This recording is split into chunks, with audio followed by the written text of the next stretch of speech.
અત્યારે આપણે આવી પહોંચ્યા છે આ ખૂબ સુંદર જંગલની અંદર, પહાડીઓની અંદર. આ રતન મહાલની પહાડીઓ છે અને આ એવી સુંદર જગ્યા છે જ્યાં આવા પથરાળ વિસ્તાર છે. એમાં પસાર થવું હોય તો ખૂબ ધ્યાન રાખવું પડતું હોય છે અને ખૂબ જ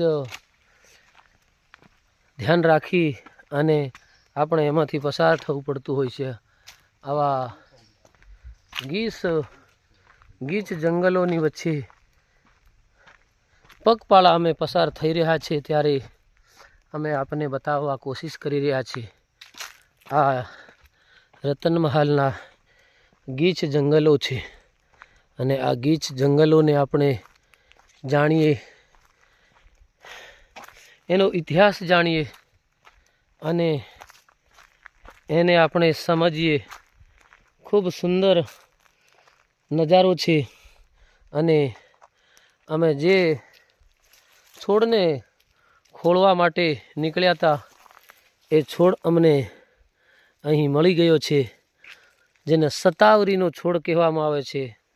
આ ખૂબ સુંદર આ છોડ છે અને એને આપણે દેશી ભાષામાં કહેવામાં આવે છે ખહાનો આંબો, સસલાનો આંબો એમ કહેવામાં આવે છે. એવા સતાવરીના છોડને અમે ત્યાં પહોંચી ચૂક્યા છીએ, તો આપણે એને જાણીએ અને માણીએ. ખૂબ સુંદર છે ને આટલી દૂરથી ખોદો શેઠી થયું. એને આ છોડ એ ખૂબ જ આયુર્વેદની અંદર ઉપયોગી છે.